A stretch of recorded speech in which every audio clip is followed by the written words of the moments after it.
how can we truly achieve freedom? And now, similarly to, I mentioned, the Dune, Paul Atreides Dune Messiah route, this idea of Lucius now being in this role that he didn't necessarily want, and that he didn't realize how it was actually going to be now that he's in it, and what him being the Prince of Rome and now the actual the Emperor, what that actually means and what's going to be necessary to actually bring peace.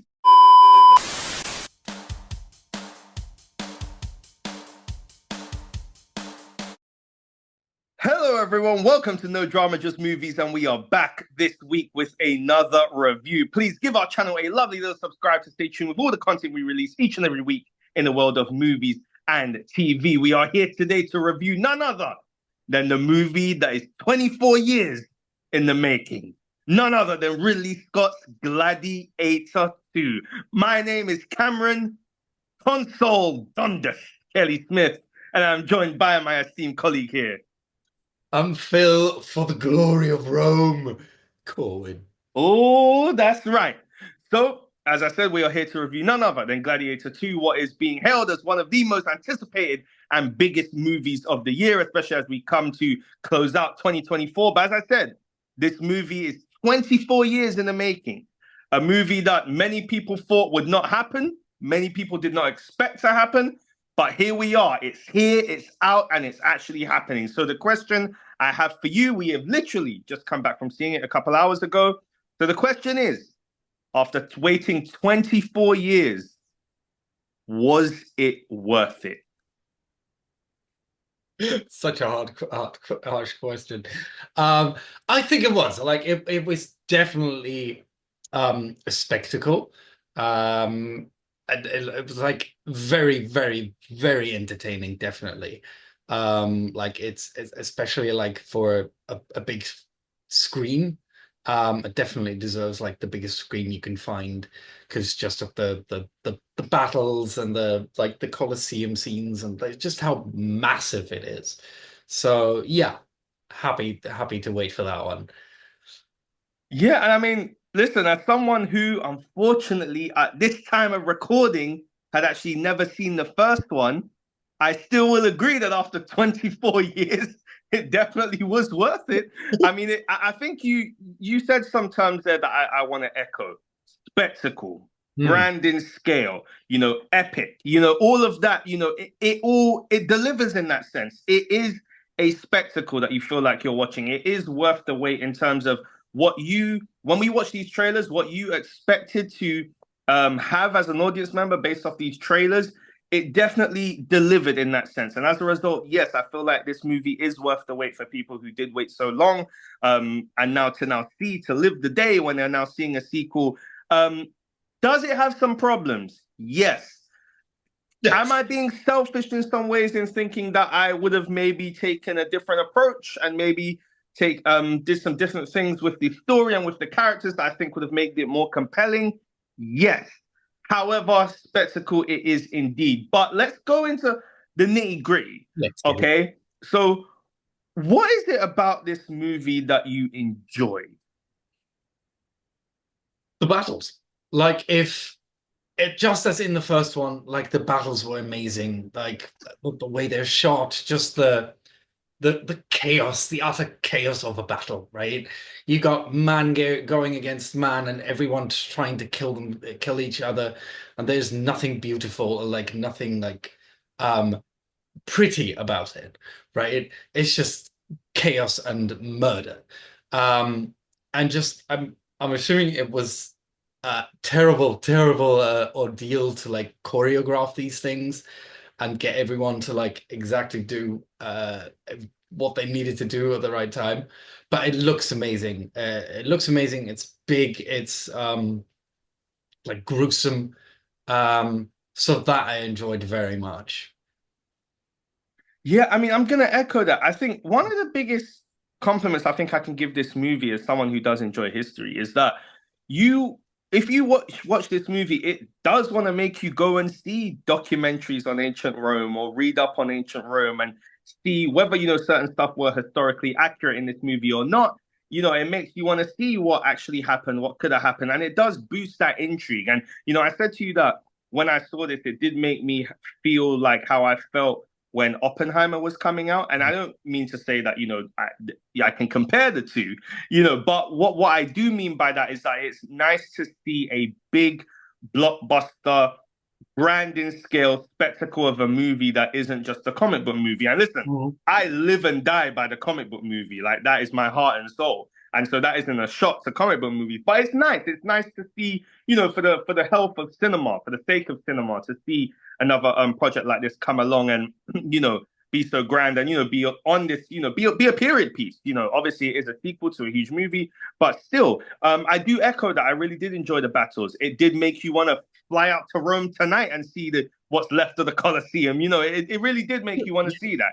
It was really fun. I do feel like at times, and we did speak about this, that I felt like Paul Mescal, obviously, the main character of this movie, Lucius. I do feel like sometimes, I made the reference to, for anyone who watched Dragon Ball Z back in the day or still does that, I definitely felt like he had a bit of Goku to him. Always the guy that was always could win, always could overcome. And sometimes I didn't feel like necessarily I never felt like he was really in danger in a battle. But the battle sequences were fun. They were realistic. They didn't look too polished in a sense, but in a good way. However, I do feel like there were times where I wouldn't have minded a little John Wick spin on it. A little kung No, fu in the Coliseum could have been quite no. fun for me. But at the same time, it was great. Could have did with a bit more blood and gore, but you still got some blood and gore, and it was good. It was good. I mean, were there any other things of this movie that did work for you or didn't work for you? So what worked absolutely worked for me was the acting. Like the cast was stellar, and there were some wonderful moments. And like we spoke about this right after as well, like just Denzel Washington. Just a look from him is The enough. Like goat. reaction shots when the battle happened in the Colosseum, or one of the battles. Just like every time the camera cut to him, and he's just doing these little things with his face or his eyes, and it's just like Mhm. pulls you into the screen. It's just absolutely mesmerizing watching him. But also, yeah, Paul Mescal, um, as I loved as well was Joseph Quinn, and I have to look this name up because I didn't know who he was, but Fred Hechinger, I want to say, who played the other emperor, Emperor Caracalla, the slightly like demented one. What he did was quite fun as well. And like so, yeah, there was definitely a lot of good performances and a lot of good moments as well, between the characters and like good like a range of things to play for them as well. Yeah, I mean, I do want to touch upon Denzel quickly because obviously, we have heard that, in a recent interview he did that, he is looking to wind down, that, the projects he has, at least in his lineup, look to potentially be his last. And I just want to say, after, us having seen this movie, a huge thank you to Denzel. Denzel is just being Denzel, like and I mean that as a compliment. Like as you said, his reaction shots, the way that he's so playful, just the gravitas that he brings in those moments to the scenes that he's in. I remember when the trailer for this movie first came out and we saw Denzel sat there in the robes and with the earrings, and we were like, yeah, come on, this is what we want to see. And he does deliver. There is times where I do feel like it is very Denzel. And I mean that in a sense of like, sometimes I kind of question, it feels like it's almost Denzel doing some of the greatest hits from a performance perspective at times, but it works. But there's also Yeah. times when he's not doing that. As you said, performance wise, I thought that Paul Mescal did deliver. I think that the character itself is not the most compelling of characters from a writing perspective, but I think that he delivers with what he's got. And I think that does work. Pedro Pascal, he's another guy where he does very much so deliver. He is fantastic in this movie. Once again, that kind of goes into the critiques where I feel like his character, from a writing perspective, is not taken advantage of as much as they could have. And there is a lot of potential at first, but I do feel like they start off high and then kind of just cut you off before we can actually get to the big bang, shall we say. Other performances, yeah, the two emperors, they're awesome. They were awesome. I mean, I just wanted to see them die and suffer a gruesome death and be stoned. And that is a testament to the performances. They were very, very good. However, once again, two characters that I still feel like did not the payoff wasn't what I thought it was gonna be. And I think that is almost the story of this movie where I don't know if the build and the payoff necessarily matches. And we'll get into that. But I feel like you Yeah, was gonna say something. before we get to the negative one, I do want to shout out Pedro Pascal as well. Like he's because I completely forgot. It's a big cast, but he's got this moment at the beginning when like after the siege and like they win. Lots of spoilers in this one. But they win, and he has this speech of like, I claim this city for the glory of Rome and Roma Victor and all that. But you can see the pain Mm. in him and just how done he is with this. Like he's won the battle, but he's like so over war and fighting, he just wants to go home. And I think in that moment he became just like I just felt pity for this man who's doing probably doing this for the money or like just it's a job for him, so he has to. But he really doesn't. He yeah, he just wants peace. Um, and which makes sense because then does become like kind of stray away from the evil general and becomes more of a likable character. But I think yeah, from the beginning, it's like this poor guy, man. Um, Yeah. there's a lot of that, like the idea of that it's just a job. It's just a general who works for Rome, and he's not evil. He's just, he just does his job. Um, but yeah, if we want to go into like the negative stuff, if you want to kick us off.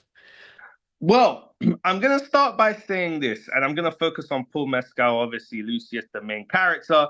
Um, I think sometimes that the arc of that character, I don't think fully adds up. Hmm. And I think the thing about the character is that, we start off the movie where the main catalyst for him is that his wife is murdered by the Roman army. Obviously, spoilers. If you're watching this review, hopefully you've seen the movie by now, or you just want us to tell you the movie for you. And we are great storytellers, so the ladies have told us. However, this movie kicks off, his wife is killed and he gets captured as a slave and sent to Rome. And the whole point of his character is, well, I am now going to take revenge by killing Pedro Pascal's character or getting revenge on Pedro Pascal's character and essentially bringing Rome to its knees, I suppose. But then at some point along the way, that changes because General Acacius, then, who is married to his mother, he decides actually, well, you know what, I'm not going to do anything to you. And so I'm just going to then take the knee. And it just starts to kind of get a bit too muddled and it starts to lose what could have been something great. I think the more interesting thing about that character of Lucius is potentially where he may go if we do a part three, which obviously Ridley Scott has alluded to. Obviously, I think a lot of the negatives in this movie for me is kind of choices that the characters make or choices that Ridley Scott specifically made. Obviously, he made a decision here. Yeah, he made a decision here, obviously, for Denzel Washington's character. What was that character's name called? Macrinus. Macrinus? Macrinus? Yeah, so the names here, it's a lot, guys. It's a lot. Very that. It's a lot. Very. But the decision for him to kind of go the Game of Thrones route and kind of usurp, the current Empress, I think worked. But I think at the same time, we then moved away from the Empress actually getting what they deserve. But what were there any negatives that stuck out to you? Yeah, I think you mentioned the word muddled, and I think it was that for me as well. We had basically like three major story strands, which was one Lucius Paul Mescal's character. We had Acacius, right? Yep. Pedro Pascal's character, who wanted to overthrow the government and put the Rome back into the hands of the Senate and the people. And then you had Macrinus, who wanted power for himself, I suppose. But out of all three of them, Lucius's like story was the least interesting because that was just revenge for the death of my wife or his wife, um, which kind of a retread of the original Gladiator, but also very quickly resolved once General Acacius dies, and also like I said, Acacius is not really a bad guy. Like he didn't kill blah, these names. Lucius's wife, because he enjoyed it. He just, ordered someone to kill the archer that was that was firing at them. Right. Yeah. So there was no real like tension between them anyway, and then they meet in the arena, and it's all like you said, Acacius takes the knee and gives up, and it's over.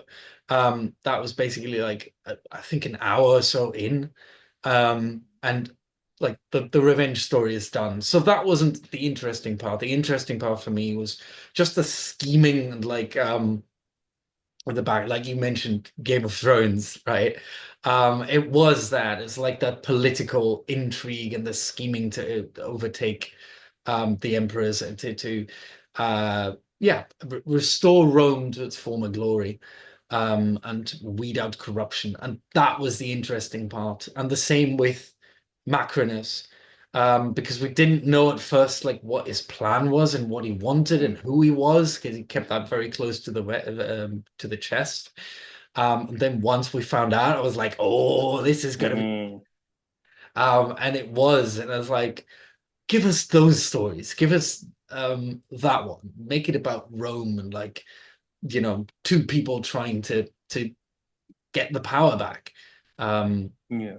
so one for the actual people, but leave out the whole like revenge arc because we've done that. Yeah.